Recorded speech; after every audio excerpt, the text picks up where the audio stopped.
During the session, if you have any questions, I believe there is a chat option where you can send across your questions to the moderator, and I'll try to answer the questions either during the session or right towards the end of the session. Now, I wanted to begin with a little story, and it's a story of two archers, and it's from Indian mythology. One of the archers is fairly famous. When we say archer and when we say Indian mythology, the first name that comes to mind is Arjun. And the reason why I wanted to highlight this story was that we're all aware that Arjun got his training in archery from Dronacharya. However, some of us would also be aware that he went way beyond what he learned from the guru.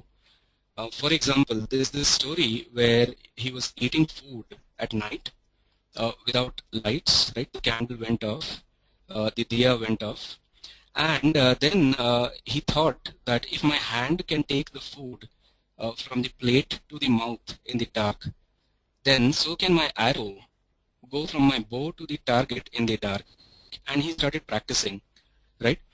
So that's one story that I wanted to highlight. The other one is, a lesser known character, but still famous all the same, by the name of Eklavya, who was unfortunate in that he did not get formal training from the guru, but he tried to absorb what he could just by watching from the distance, from the side, and then he tried to practice as much as he could in order to try to match Arjuna and the rest of the pupils.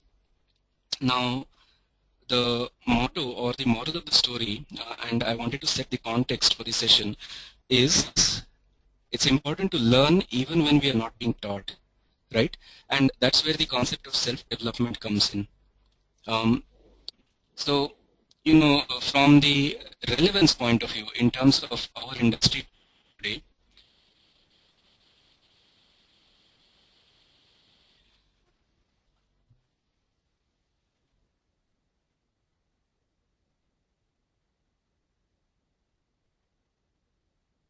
what's the now way, right? In today's society, people development, skills, training, competency initiatives, things like that, that is something that is a given. It is a key corporate charter, and no organization can afford to ignore that.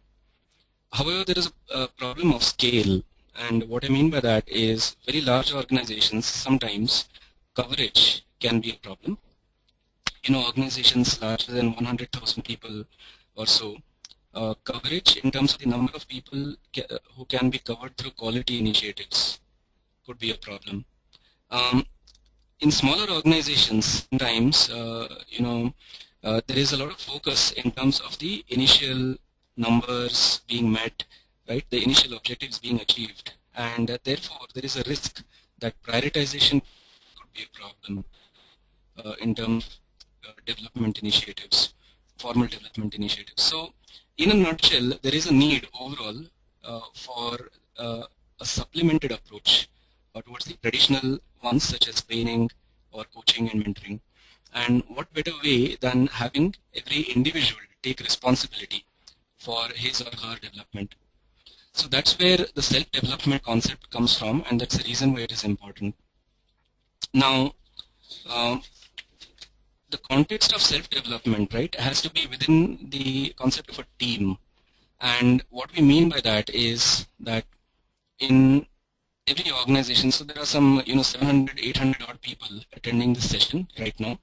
Every one of us is a member of a particular team, but come to think of it, these teams have a self-contained relationship.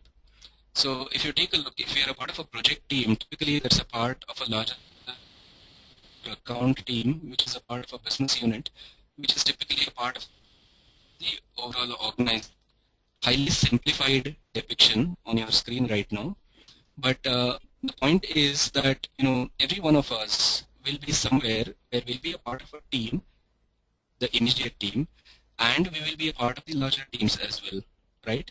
And when we talk about our development, or when we talk about people development for our team, it has to happen in the context of one of these, right? It cannot happen in a professional environment, or should not, outside this context. What happens outside this context will be in the personal domain. Right? So, and our scope here is in the professional area.